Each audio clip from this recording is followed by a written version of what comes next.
এরা আপনাকে ডাকবে না আসো আমার বাবার দিকে আসো, ডাকবে না আসো আমার স্বামীর দিকে আসো, ডাকবে না আপনাকে আমাকে আসো এই সমাজতন্ত্রের দিকে, পুঁজিবাদের দিকে, এদিকে ডাকবে না। ডাকবে আসো মুসলমান, আল্লাহর জমিতে আল্লাহর দিন কায়েম করতে হবে, কোরআন সুন্নাহর দিকে ডাকবে। এটা হলো প্রথম নম্বর কাজ। সূরা নিসার 105 নম্বর আয়াতে আল্লাহ বলেছেন কোরআনকে আমি সংবিধান রূপে নাজিল করেছি। তার মানে কোরআনের আইন যা আছে পাশ হবে সংসদের মধ্যে। কথা বলেন ঠিক কিনা? মুসলমান ঠিক কিনা?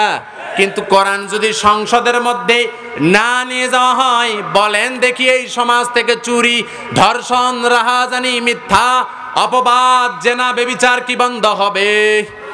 জোরে বলেন হবে? হবে না। কারণ আল্লাহ রাব্বুল আলামিন বলে দিলেন এটা ওই জায়গায় থাকতে হবে।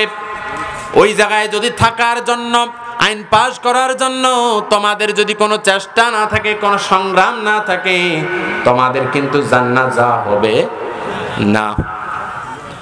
বলেন দেখি, জুতার কোম্পানি জুতা আবিষ্কার করেছে কথায় পরার জন্য। আমি এক্সাম্পলটা প্রায় দিয়ে থাকি বোঝানোর জন্য, এখানে অনেক নতুন মানুষ আছেন এই জন্য বলতেছি। জুতা বানানো হয়েছে পায়ে পরার জন্য। কথা বলেন ঠিক কিনা? আমি হুজুর, চেয়ারম্যান সাহেব, এই পাশে যত অতিথি আছে, এই পাশের যত অতিথি বসে আছে, সবাই ভালো মানুষ। এবার বলেন দেখি, 3 জোড়া জুতা কিংবা 2 জোড়া জুতা, দামি জুতা 5,000 টাকা করে কিনছে, শু জুতা কেনার পর যদি সুন্দর করে রং সঙ্গের দড়ি দিয়া যদি আস্তে করে গলার মধ্যে ঝুলায়, তেপকরিয়া কিংবা ঘরের ডাঙ্গার বাজারে যদি চলাফেরা করে, কেমন সুন্দর লাগবে দেখতে। তো সেই মানাবে না? Awesome, fantastic. কথা বলেন। মানুষজন বলবে কি ব্যাপার, হুজুর যদি পরে কি ব্যাপার, হুজুর কি আর পাগল হইল নাকি? চেয়ারম্যান সাহেব যদি দেখ করে কি ব্যাপার, হঠাৎ করে মাথাটা কুন্ডে নড়ে গেল। কথা বলেন ঠিক কিনা?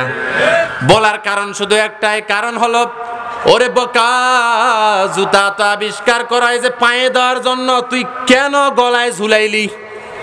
কথা বলেন ঠিক কিনা? আল্লাহ তাআলা বলেন দুনিয়ার মানুষ শোনো, শুধুমাত্র জুতা আবিষ্কার করা হয়েছে, তৈরি করা হয়েছে একটা লক্ষ্য উদ্দেশ্য নিয়ে, সেটা হলো পায়ে পরার জন্য। কেউ যদি গলার মধ্যে ভালোবাসার সাথে মহব্বতের ঠেলায় ঝুলায়, এলাকার সব মানুষ ফতোয়া দেয় ও হলো পাগল। কথা বলেন ঠিক কিনা? তার মানে যে জিনিস যে জায়গায় থাকার দরকার ওই জায়গায় নাই, থাকার কথা ছিল পায়ে, চলে আসছে গলায়, যার কারণে পাগল। কথা বলেন ঠিক কিনা? আল্লাহ বলছেন কোরআন আমি নাজিল করেছি সংসদের মধ্যে আইন পাস করার জন্য, শুধু মসজিদে আর মাদ্রাসায় আর সুকেজের আলমারিতে রাখার জন্য নাজিল করি নাই। শুধু মসজিদে আর মাদ্রাসায় আর ওই তোমার সুকেজের আলমারিতে রেখে যদি তুমি এই সমাজ থেকে চুরি, দুর্নীতির, রাহাজানি বন্ধ করতে চাও, ওই জুতা যেমন গলায় ঝুলালে তাকে তোমরা বলো পাগল, আমিও তোমাদের সংজ্ঞা দিলাম তোমরাও ডিজিটাল পাগল মুসলমান। অতএব কোরআন সংবিধান করার দরকার আছে না নাই?